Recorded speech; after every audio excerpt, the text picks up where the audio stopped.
In our next example, we have another set of parametric equations, and they are trig functions.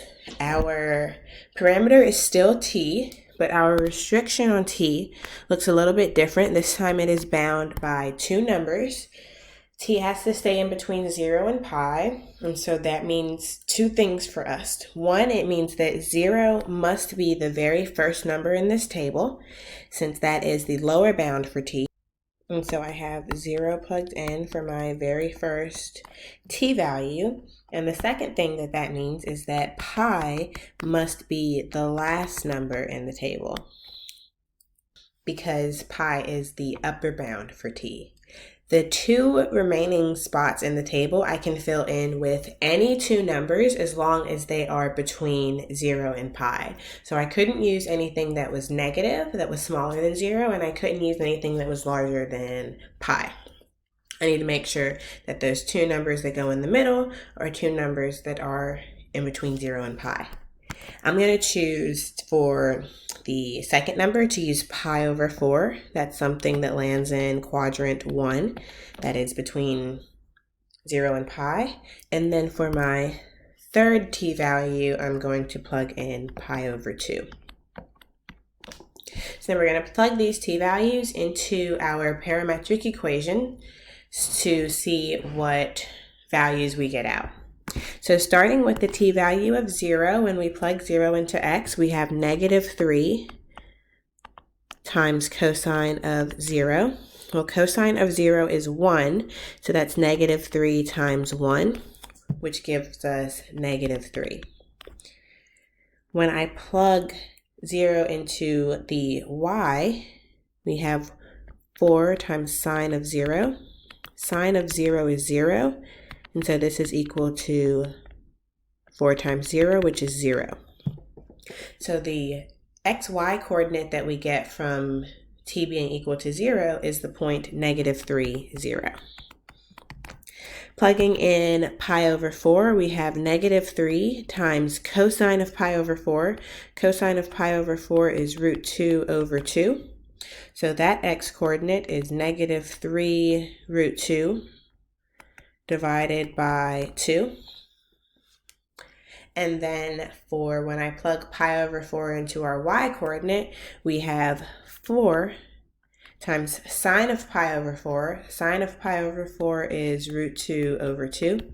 And so the 4 and the 2 will simplify to just give us a 2 in the numerator. And so we have 2 times root 2.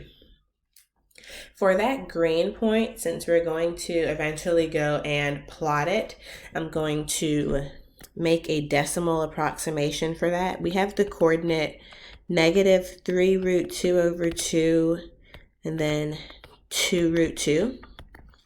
Well, -3 root 2 divided by 2, when I put that into the calculator, that's approximately -2.1.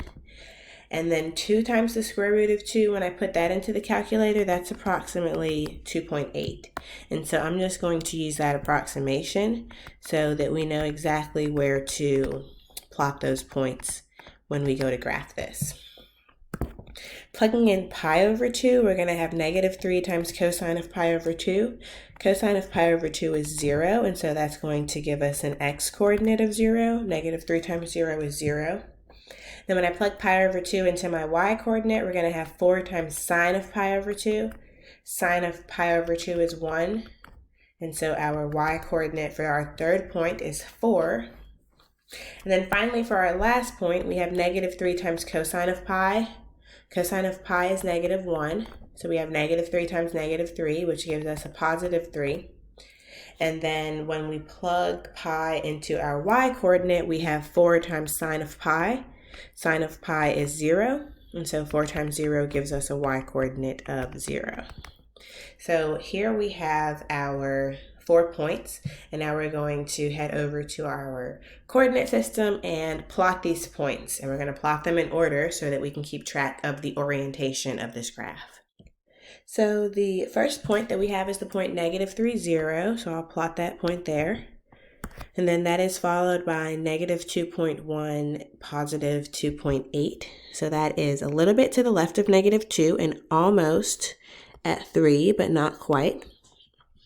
Our third point is the point 0,4. So we have that here on the y-axis. And then our final point is the point 3,0, which is over here on the positive x-axis. So when we connect these points, we see half of an ellipse.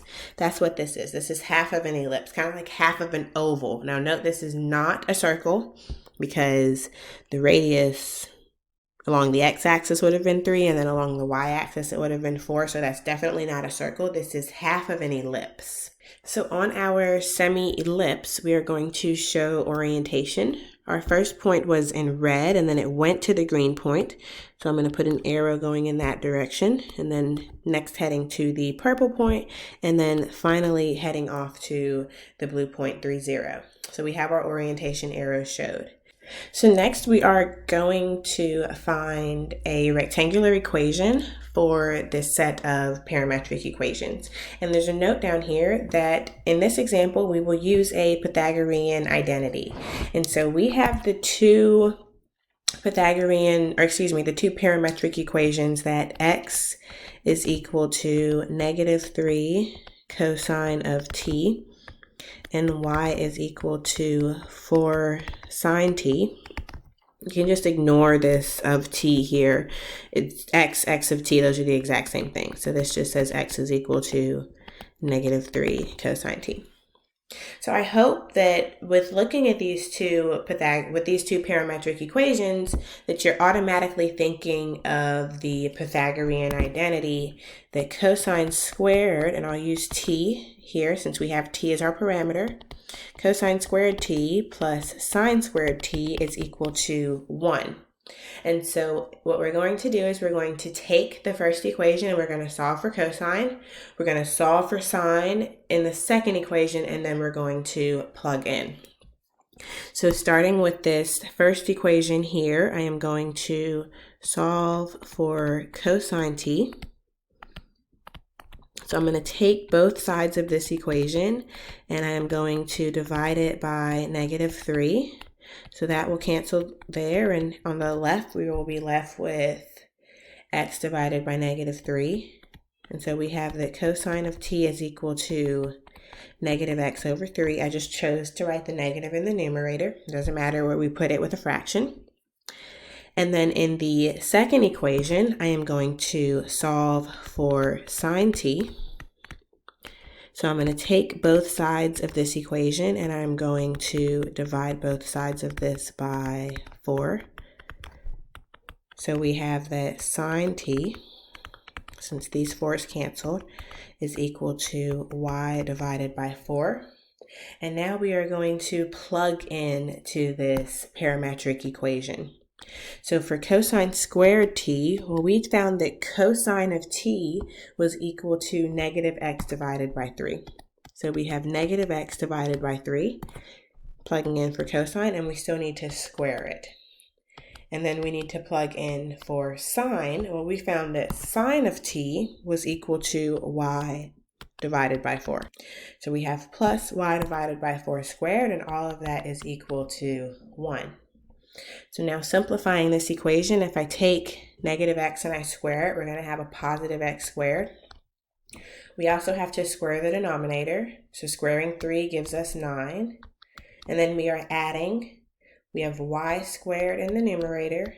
And then squaring the denominator, 4 squared gives us 16. And this is equal to 1. And so here is our rectangular equation. So now that we have our rectangular equation, I want to use our calculator to verify that this is correct and to check and see if we should be restricting the domain on this. In the last example, we got a nice equation that was in the form of y equals, and so we could easily put that into our calculator. In this example, we have an equation that's not explicitly written in terms of y, meaning that this does not look like y equals something.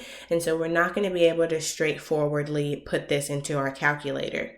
Instead, what we can do is we can put both of these parametric equations in our calculator and then graph that to see what that graph looks like compared to our graph to see if we need to be restricting our domain or restricting our range. So now I'm going to show you how to graph a parametric equation in your graphing calculator. The first thing that I'm going to do is I'm going to hit mode on my graphing calculator, and looking under the line where we switch from radians to degrees, we see something that says function, parametric, polar, and then SEQ, which stands for sequence. We want to graph a parametric equation, so we're going to go down to that line and we're going to hit enter on parametric. So now that we are blinking on parametric, I hit enter. And now I'm going to hit second quit. We have switched to parametric mode. And now I'm going to hit y equals. And notice that, well, right now yours is probably blank. I've already put mine in. But notice that we no longer just see y1, y2, y3. We don't just see the regular y equals. We see x1, y1, x2, y2. So now we have it set up where we can graph parametric equations. So I have gone ahead and put in for x -3 cosine t, and to get this t, all I did was I hit the x button. So when you're in parametric mode and you hit the x button, you see I just did it again, it gives you the variable of t. Same thing here, I just typed in 4 sine and then I hit the x button and it gives me the variable of t. So I have my parametric equations in here and I'm going to hit graph, and notice what we see. We see an entire ellipse. So this does match the top half of, or the top half of this is exactly what we have. It goes from -3 to +3, and on the y-axis it goes all the way up to 4. But we do not have the bottom half of this. So as we can see, we already noted when we were looking at our graph that we only have half of an ellipse. We didn't have the entire thing. And so we need to restrict not our domain in this example, but we need to restrict our range, because the range of the entire ellipse goes all the way down to -4 and up to +4. If we had the whole thing graphed, we would see this. But since we don't see that, we only have the y values that are between 0 and 4. So I'm going to add this restriction that y is in between 0 and 4 to our rectangular equation. So both of these things, what is boxed in green and what is circled in light blue, gives us our entire answer, because we do not have the whole ellipse. We only have the top half of the ellipse. And I want to make a note that if the restriction on t, so if t had ran from 0 to 2 pi, that would have given us the entire ellipse. So this restriction is the entire ellipse. But since we stopped halfway, we didn't go all the way to 2 pi, our restriction stopped at pi, we only see half of the ellipse. And so this feature on your graphing calculator where you can graph parametric equations is very helpful to know whether or not you need to be restricting your domain. And so how can we verify this now? Well, now I'm going to hit window. And if you notice, it says Tmin is equal to 0. Well, that's correct because our smallest t value was 0. But on Tmax, it has this 6.28. And I don't know if that looks familiar to you, but that number is 2 pi. That 6.2831 on Tmax, that is 2 pi. Well, our Tmax is just pi. It is not 2 pi. So I'm going to put in the Tmax of pi. I'm going to leave my t-step alone. That's perfectly fine. What the t-step is talking about is by what increments did we go in our table, which we didn't go by even increments, and we really don't have to mess with that. But now that we have the min and the max matching our minimum t value and our maximum t value, I'm going to head back to graph, and now look what we see. We see exactly what we have graphed here, only the top half of that ellipse. And so that is how you can verify your parametric equation and your rectangular equation is consistent with what you have graphed.